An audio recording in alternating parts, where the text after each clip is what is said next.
¿Cómo lo envuelven? Su distribución es distinta si es que es en la parte superior o en la parte inferior del abdomen.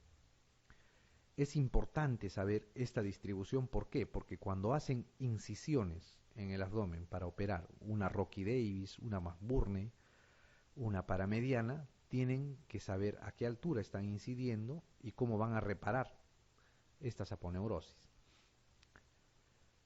Aquí tenemos un corte que nos muestra los músculos rectos del abdomen en su relación con los músculos anchos. En la parte superior del abdomen acá y en la parte inferior del abdomen en el gráfico inferior. Acá están los tres músculos anchos, fíjense, el oblicuo mayor, el oblicuo menor y el transverso. El oblicuo mayor llega a la línea semilunar, lanza su aponeurosis y va a pasar por delante del recto hasta ubicarse, hasta llegar a la línea media, formando la línea alba. El oblicuo menor está acá, al medio, lanza su aponeurosis, fíjense, llega acá a la línea semilunar y se divide en dos hojas. Una de las hojas pasa por delante del recto anterior y otra pasa por detrás y llegan a la línea media. Y el oblicuo menor lanza su aponeurosis, llega a la línea semilunar y se va a dirigir por detrás del recto anterior. ¿Ok? Entonces, esa distribución deben de conocerla. En la parte superior del abdomen, los músculos anchos van a pasar el oblicuo mayor por delante junto con la hoja anterior del oblicuo menor y el transverso por detrás del recto anterior con la hoja posterior del oblicuo menor. En cambio, en la parte inferior, todos los músculos, todas las aponeurosis pasan por delante del recto anterior del abdomen. Todas. Y por detrás solamente va a haber fascia transversales. Esa es la diferencia. Por eso es que incisiones bajas, por debajo del ombligo, uno puede dejar de cerrar el peritoneo, ¿no? Si ustedes han entrado con cierta frecuencia a cirugías abdominales, van a ver que incisiones, por ejemplo, de apendicitis, se puede dejar de cerrar el peritoneo. ¿Por qué? Porque la fuerza ténsil está en la parte anterior, en las aponeurosis anteriores nada más. Por eso es que no se cierra a veces el peritoneo, se deja abierto, no pasa nada, no se producen hernias, nada. Esa es la razón anatómica. Y eso es lo que ustedes tienen que conocer porque podrían preguntarles también. Muy bien. La pregunta 24 dice, el músculo recto mayor del abdomen se origina de la cresta ilíaca, del esternón, la sínfisis púbica, los cartílagos costales quinto, sexto y séptimo o de las vértebras quinta, sexta y séptima. El recto mayor, ¿no? Es el que está adelante. En la cresta ilíaca, no es cierto. Los oblicuos y el transverso sí, pero no el recto anterior. En el esternón, no, tiene un fascículo chiquito que sale del apéndice sifoides, pero no tiene un fascículo esternal en realidad. En la sínfisis púbica, tampoco, ¿ok? Llega a la rama horizontal del pubis, pero recuerden, la sínfisis púbica es la unión o el espacio que hay entre los dos huesos pubis nada más, ¿ok? En ese espacio no llega. En los cartílagos costales quinto, sexto y séptimo, de ahí se origina, ¿no es cierto? Luego desciende hasta la rama horizontal del pubis. En las vértebras quinta, sexta y séptima tampoco, ¿no? No tiene inserción vertebral este músculo. Muy bien. Ok, ahora vamos a hablar algo de lo que es los órganos intraabdominales. Dentro de los órganos intraabdominales, por patología, por enfermedad, por patología quirúrgica, uno de los órganos más importantes es el hígado. El hígado y adosado a él la vesícula biliar y la vía biliar. El hígado es un órgano grande que va a estar en el hipocondrio derecho, parte del epigastrio, y que va a estar alimentado y tiene una característica especial. El hígado va a tener una circulación terminal que va a terminar en capilares y después se va a volver a formar estos capilares para formar las venas suprahepáticas. O sea, al hígado va a llegar el pedículo hepático, la arteria hepática, la vena porta, y estos se van a empezar a dividir y subdividir hasta formar una red capilar. Esa red capilar se va a volver a unir en unas venas más grandes que las otras y van a formar las venas suprahepáticas ya también. ¿Ok? Entonces, eso hace que este sea un órgano especial, ¿no? Vamos a ver más adelante cómo sirve esa división vascular para formar los segmentos.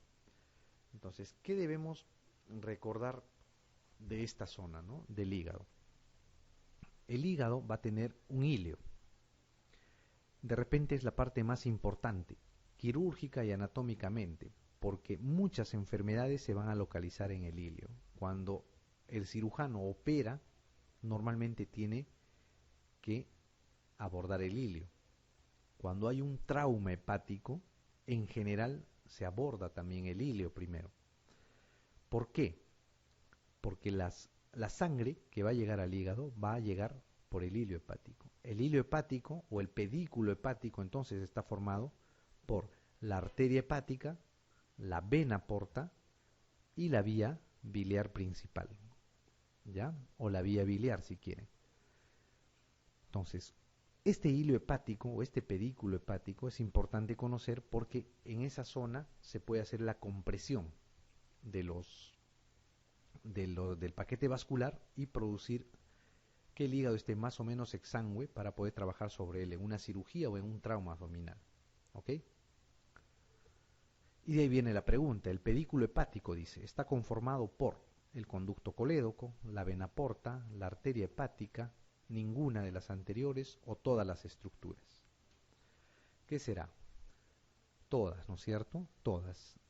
Esta también fue una pregunta de residentado, ojo, ¿no? El pedículo hepático, ¿no? El pedículo hepático entonces está formado por la vía biliar, la vena porta y la arteria hepática. ¿Por qué es importante? Hay una maniobra incluso que se llama la maniobra de Pringle. La maniobra de Pringle no es otra cosa que la compresión del pedículo hepático. ¿Para qué? Para dejar sin sangre temporalmente al hígado y poder trabajar sobre él. Si se va a operar un cáncer, se va a operar un tumor, se va a extraer un segmento, o si es que hay un trauma, un baleado, un acuchillado y está sangrando, para hacer control vascular temporal se hace esta maniobra, ¿no? La maniobra de Pringle. Muy bien. Como les decía, el hígado va a recibir la vena porta. Esta vena porta se va a dividir en dos ramas, una derecha, una izquierda. Ambas ramas se van a subdividir en dos ramas, una paramediana del lado izquierdo y una lateral del lado izquierdo. La rama derecha también se va a dividir en una paramediana derecha y una lateral derecha. Estas ramas de la vena porta, como se ve acá, se van a imbrincar con ramas o con venas o las venas suprahepáticas, ¿no? Estas son las venas suprahepáticas, en general son tres, una suprahepática izquierda, una media y una derecha, que se van a entrecruzar con las ramas de la vena porta. Y gracias a ese entrecruzamiento se va a poder hacer la división en segmentos hepáticos. Un segmento hepático es una unidad anatómica y es una unidad funcional, se dice. ¿Por qué es unidad anatómica y funcional? Porque uno puede sacar un segmento y el hígado va a seguir funcionando igual. Puede sacar dos segmentos o tres segmentos y el hígado va a seguir funcionando normalmente. Esa es la característica que tiene este órgano, ¿no? Está dividido segmentariamente, son segmentos anatómicos, quirúrgicos y fisiológicos. Entonces, los segmentos van a ser del 1 al 8. El segmento más posterior es el segmento 1, que es el lóbulo caudado, le llaman, o de Spiegel. Luego tenemos el segmento 2, que está hacia atrás y a la izquierda, el segmento 3, adelante y a la izquierda, el segmento 4, que es uno de los más grandes, de manera cuadrangular, por eso se le llama el lóbulo cuadrado. Tenemos el segmento 5, que es inferior, el 6, que es inferior y externo, el 7, que es superior, y el 8, que solamente es accesible si se levanta el diafragma. Estos 8 segmentos del hígado van a ayudar a hacer la cirugía sobre este órgano, ¿no? Acá se ve mejor la segmentación, ¿no? Visto por la cara inferior, la numeración va desde la región posterior hacia adelante en sentido antihorario. El segmento 1 es el lóbulo caudado o de Spiegel. El segmento 2, el 3, el 4, que es el lóbulo cuadrado, el 5, el 6 y el 7, que se ven por debajo. El 8 es el segmento que está cubierto por el diafragma, que para verlo hay que levantar este músculo. Entonces, no se olviden, los segmentos hepáticos, ¿ok? Son unidades anatómicas y funcionales. Muy bien, el lóbulo cuadrado, dice acá, del hígado corresponde al segmento 2, 5, 3, 6 o 4. ¿Cuál dijimos? El 4, ¿no es cierto? Muy bien, la siguiente dice, el lóbulo caudado del hígado en la segmentación hepática corresponde a el 1, el 6, el 5, bueno, otra vez el 6 acá, o el 7. El 1, ¿no es cierto? El lóbulo caudado, o de Spiegel también le pueden preguntar. Muy bien. ¿Qué más vamos a ver? Vamos a hablar del sistema biliar. ¿Cómo es el sistema biliar? El sistema biliar es un sistema que nace en el hígado, ¿no? El hígado lo que va a producir es bilis, ¿no? Esta bilis se va a formar en los hepatocitos y va a ir drenando hacia los conductos biliares. Los conductos biliares tienen la misma disposición que la vena porta, ¿ok? Tienen un sector paramediano, un sector lateral, ambos se van a fusionar, van a formar los hepáticos, y después de formar los hepáticos, estos se fusionan y forman el conducto hepático común. Este conducto hepático común se va a unir al conducto cístico que viene de la vesícula biliar y va a formar el conducto colédoco. El conducto colédoco, además, a su vez, va a tener varias partes. Una porción por encima del duodeno, se llama supraduodenal, una porción que está por detrás del duodeno, que es retroduodenal, una porción intrapancreática que está dentro del páncreas y una intramural que va a estar asociado al esfínter, al aparato esfinteriano de este conducto. Quirúrgicamente, la vía biliar se ha dividido en dos partes, la vía biliar principal y la vía biliar accesoria. La vía biliar principal es aquella la cual no se puede extraer o no se puede seccionar sin hacer su restitución. Y la vía biliar accesoria es aquella que se puede extraer sin ningún problema. Por ende, la vía biliar principal va a ser formada por el conducto hepático y el conducto colédoco. La vía biliar accesoria va a ser la vesícula biliar y el conducto cístico. ¿Ok? No se olviden, vía biliar accesoria y vía biliar principal. De ahí viene la pregunta, dice, la vía biliar principal está formada por, ¿qué cosa?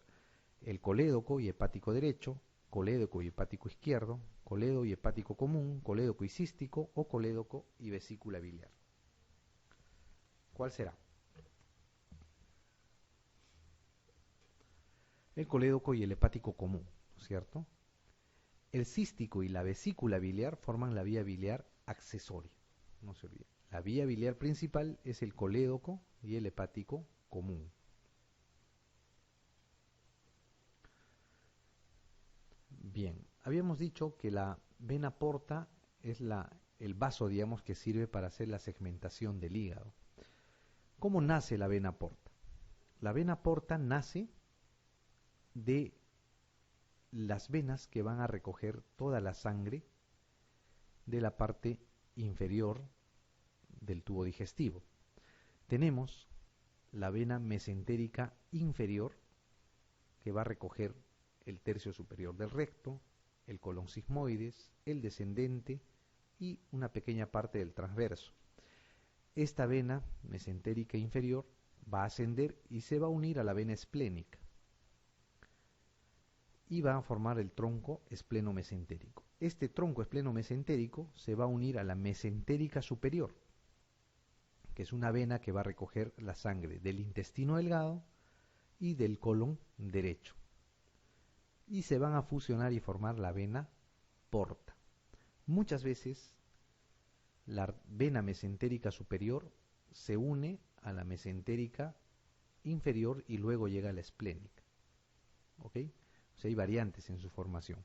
Pero en realidad las tres venas están involucradas siempre. La esplénica, la mesentérica inferior y la mesentérica superior.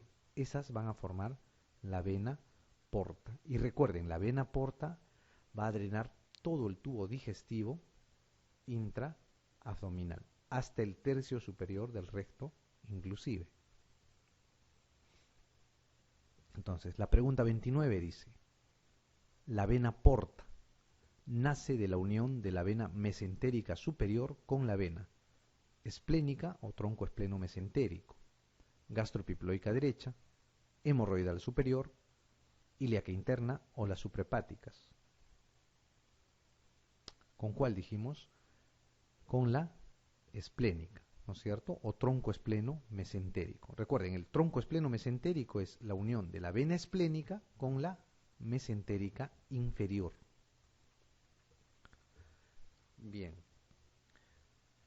¿Qué más? Vamos a hablar algo de lo que es la vascularización del estómago, que preguntan en los exámenes de residencia. Para hablar de la vascularización del estómago, tenemos que ubicarnos primero en la aorta abdominal, ¿no? La aorta abdominal, al ingresar al abdomen, la aorta va a dar una rama, la más gruesa que da en el abdomen, que se llama el tronco celíaco. Este tronco celíaco va a tener tres ramas.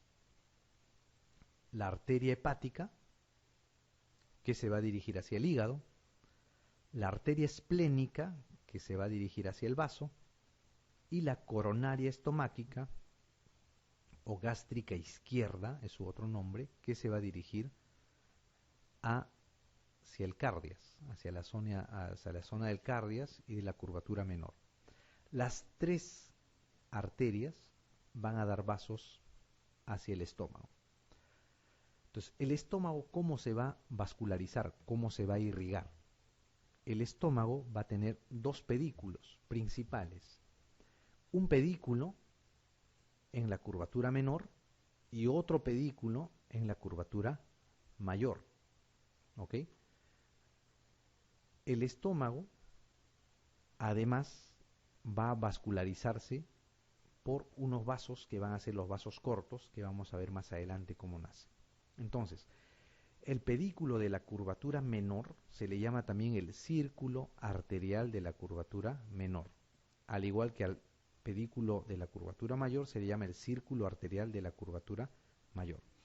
Fíjense acá, ¿ya? Fíjense el gráfico. ¿Cómo se forma el círculo arterial de la curvatura menor o el pedículo vascular de la curvatura menor? Tenemos una rama del tronco celíaco, que es la coronaria estomáquica. La coronaria estomáquica asciende hacia la izquierda, hace un callado y se adosa a la zona cardial. En esta zona va a adosarse al estómago y va a descender por la curvatura menor. Dejamos a la arteria coronaria estomáquica acá y vemos la arteria hepática, que se va hacia la derecha. La arteria hepática va a dar o se va a dividir en dos ramas. Una arteria que se va a ir hacia abajo, que es la arteria pancreático-duodenal o gastroduodenal, y una arteria hepática, hepática propia, que se va hacia el hígado. De esta arteria hepática va a salir una ramita que es la arteria pilórica. La arteria pilórica va a seguir a la curvatura menor y se va a anastomosar con la coronaria estomáquica.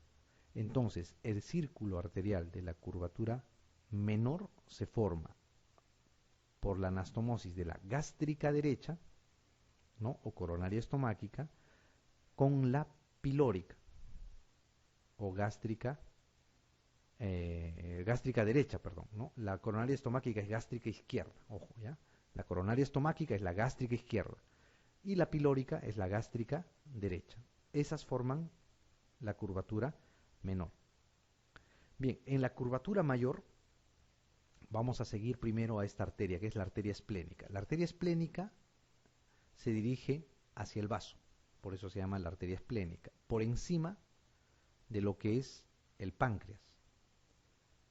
Cerca al hilio esplénico va a dar una arteria grande que es la arteria gastroepiploica izquierda. Gastroepiploica izquierda, ¿por qué? Porque va a estar discurriendo entre el estómago y el epiplón mayor, por eso se llama gastroepiploica izquierda. La arteria hepática, que se iba a la derecha, va a dar una arteria que es la gastroduodenal. Esa gastroduodenal después va a dar la gastroepiploica derecha, que se va a unir con la gastroepiploica izquierda, que es ramia de la esplénica, y va a formar el arco vascular de la curvatura mayor. ¿Ok? Entonces, el arco vascular de la curvatura menor, el arco vascular de la curvatura mayor van a vascularizar lo que es el cardias, el cuerpo del esófago, el antro y el píloro. Lo que no van a poder vascularizar va a ser el fondo gástrico.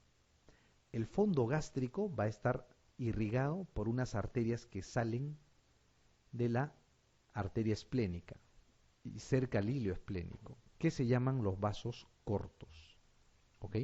Los vasos cortos entonces van a vascularizar el fondo gástrico, el fondo del estómago. En resumen, el estómago se va a vascularizar por dos círculos arteriales, el círculo arterial de la curvatura menor, el círculo arterial de la curvatura mayor y el fondo gástrico por los vasos cortos, ¿ok? Por los vasos cortos. Bien, este es un esquema, ¿no? Semejante al anterior, vemos el círculo arterial de la curvatura menor, el círculo arterial de la curvatura mayor y aquí los vasos cortos que están yendo hacia el fondo gástrico. Si elevan el estómago, ¿no? Y ven la cara posterior, se ve mejor cómo llegan los vasos cortos al fondo gástrico, ¿no? Y cómo discurre la arteria esplénica por encima del borde superior del páncreas. Muy bien.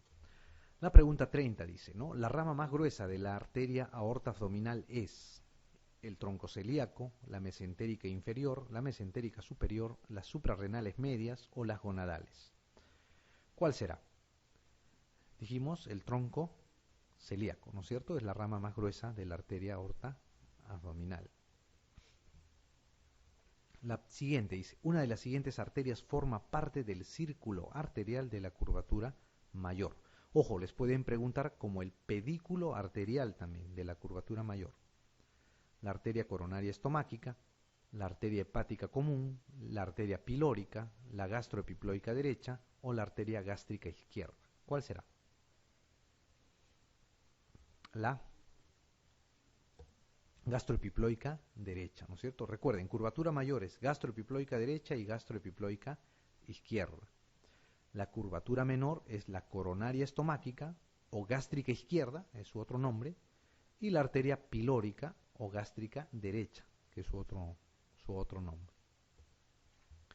Muy bien, lo siguiente dice, los vasos cortos del estómago usualmente nacen de la arteria esplénica, la gastroduodenal, la hepática, la mesentérica superior o la gástrica derecha. ¿De dónde nacen? De la esplénica, ¿no es cierto? De la arteria esplénica. E irrigan el fondo gástrico, no se olviden. Les pueden preguntar también, el fondo gástrico está irrigado por los vasos cortos, ¿ok? Los vasos cortos. Lo mismo, ¿no? Es el mismo gráfico para ver cómo se distribuyen los vasos en el estómago.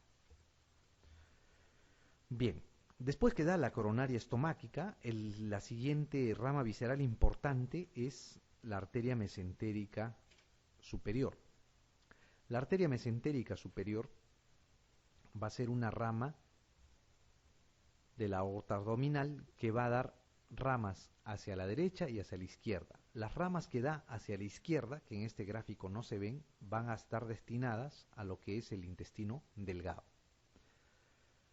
Y las ramas de la derecha van a vascularizar lo que es el ciego, el colon ascendente, el ángulo hepático y 1/3 o 2/3 del colon transverso, del lado derecho, o sea, todo el colon derecho.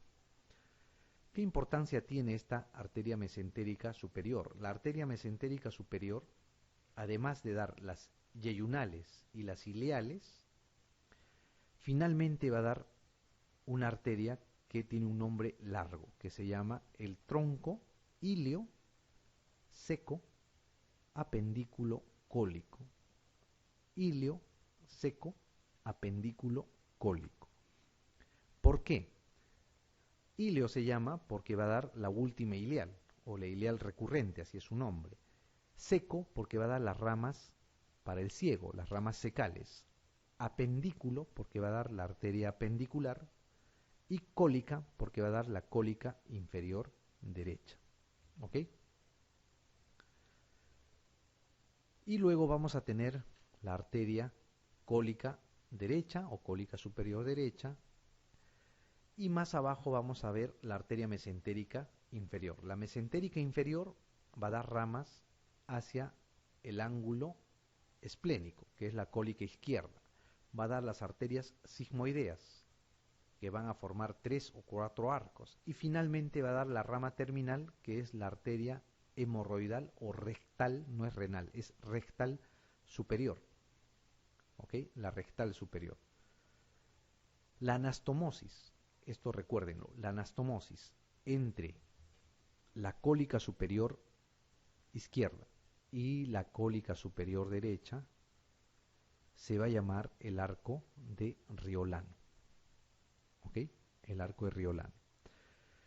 Si ustedes siguen acá, desde esta arteria hilo seco apendículo cólica, existe un arco que va vascular, que va paralelo a todo el colon,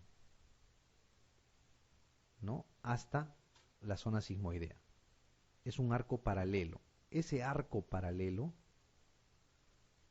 se llama el arco vascular de Drummond, o sea, es Drummond se escribe. ¿Ok? Este arco vascular es importante cuando se hace una transposición, por ejemplo, de colon, ¿no? Cuando hay una lesión esofágica por cáncer, por cáusticos, y el esófago está destruido, se puede transponer el colon y ponerlo en vez del esófago, una porción. ¿Cuándo? Cuando el arco vascular es permeable, ¿no? Y si es permeable, este arco es suficiente para vascularizar un gran segmento del colon. Muy bien, este es otro esquema de lo que les estaba hablando, ¿no? Esta es la arteria mesentérica superior. Como les decía, al lado izquierdo van a dar las ramas yeyunales y las ileales. Finalmente va a dar el tronco ilioseco apendículo cólico con las secales, la última ileal, la apendicular y la arteria cólica inferior. Va a existir también la arteria cólica superior, que se va a dividir en dos ramitas, una superior y una inferior y una hacia la derecha, que va a ser un calladito, un doblez, y se va a adosar hacia lo que es el margen del colon, ¿no? Esta arteria se va a anastomosar con una arteria con una rama de la cólica izquierda, que es rama de la mesentérica superior. Entonces, la unión, esto les pueden preguntar, la anastomosis entre la arteria mesentérica superior con la mesentérica inferior se llama el arco de Riolano, ¿ok? El arco de Riolano. Y la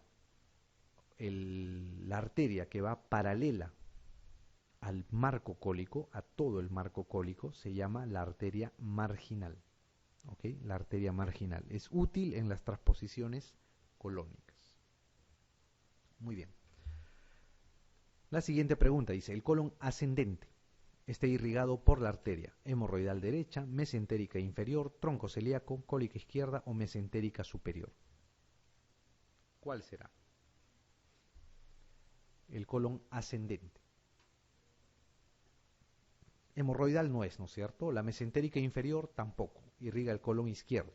El tronco celíaco tampoco, ¿no? Estómago, hígado, vaso, páncreas y duodeno irriga el tronco celíaco. Cólica izquierda tampoco, es rama de la mesentérica inferior, ¿no? El colon ascendente, ciego, apéndice, colon ascendente, ángulo hepático y 2/3 del transverso están irrigados por la mesentérica superior. O sea, todo el colon derecho está irrigado por la mesentérica superior, ¿no? Como ven acá, todo el lado derecho y todo el lado izquierdo está irrigado por la mesentérica inferior, ¿no? Lo mismo, ¿no? Los esquemas que les he mostrado. Este esquema les sirve para ver el arco marginal, ¿no? Primero, el arco herriolano, que es este, la anastomosis entre las dos mesentéricas, y después el arco marginal, ¿no? Que va por todo el colon. Muy bien, la 34 dice, las arterias sigmoideas son ramas de la mesentérica inferior, la cólica superior derecha, la coronaria estomáquica, la cólica media o el tronco seco apendículo cólico. Las sigmoideas, ¿ramas de quién eran? El colon sigmoide está al lado derecho o al lado izquierdo. Izquierdo. ¿Quién irriga el lado izquierdo? La mesentérica superior o inferior.